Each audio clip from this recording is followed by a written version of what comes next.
Barcelona's final section is one of the most important parts of the track. It is the place that makes or breaks your race.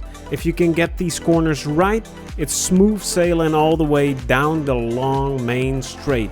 But if you get these wrong, you might just lose more than one position.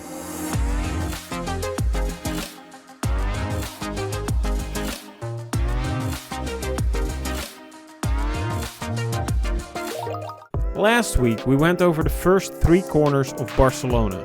Today we're getting you ready for the race by looking at the last 3 corners. This difficult section is placed right before the main straight, making it immensely important to carry the maximum amount of speed out of these corners. To nail this last section of Barcelona, you're gonna have to avoid one of the most commonly made mistakes.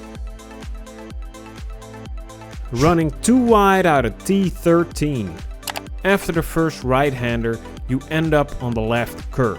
To set yourself up for that chicane, you gotta go all the way back to the right side of the track to get the best corner entry. People often carry too much speed and run wide, forcing them to awkwardly drive into the chicane.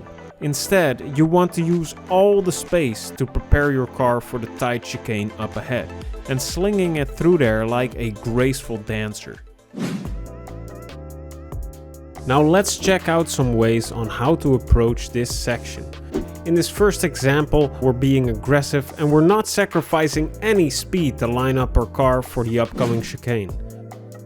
We're braking just after the opening in the left-hand barrier, turning in, avoiding the sausage curb by a hair and almost running onto the red and white curbing on the left. Still turning to the right, we straighten the car out, slam on the brakes and we turn into the chicane. Lightly bumping that sausage curb, which can easily send you spinning off the track, so watch out for that. Turning hard into the last corner of the chicane, almost hitting the other sausage curb as well. We're carrying a lot of speed and as a result of that we need to use the whole runoff area, but this lines us up beautifully for the main straight. Now let's head over to the Track Titan platform and see how this aggressive approach compares to the reference lap. Our racing line is shown in orange, which we can compare to the reference lap shown in blue. As you can see right here, we brake a little bit earlier in this example, but not as hard. Because of this, we can't get on the throttle as early and we have to stay on it for longer, losing us 2/10 in this first sector alone. We get on the throttle a little bit later because we hit the sausage curb and have to stabilize the car. This makes our exit line just a tad wider, but this approach gained us 2/10 leading onto the main straight. Now let's see if a more conservative approach can gain us even more time in this section. So first off, we're braking a little earlier. We turn onto the apex hard and give the sausage curb a little kiss, keeping ourselves to the middle of the road as to get as far to the right before we turn into the chicane. So onto the red and white curbing with our right front tire before turning in, giving us more wiggle room to play around with. Turning into the chicane, we aim for the red and white curbing again, but avoiding the sausage this time. We aim the car for the exit of the chicane and gradually get back on the throttle, again using all of the green curbing on our way to the main straight.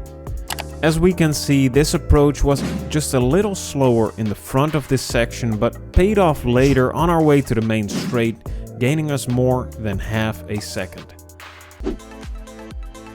Turns 13 to 15 are essential if you want to be competitive at Barcelona. You can feel the effects of this section all the way down to turn 1. But as we've shown in this video, there are multiple ways to tackle this tricky bit of racetrack. The more aggressive approach might be suited to situations where you're battling with another driver, while the more conservative approach will sacrifice some of that speed up front for a bigger payoff later on. Try them both out and see which best fits your driving style. Click this playlist right here if you want to get better at other corners as well, and be sure to check out the Track Titan platform in the description down below. And as always, thanks for watching.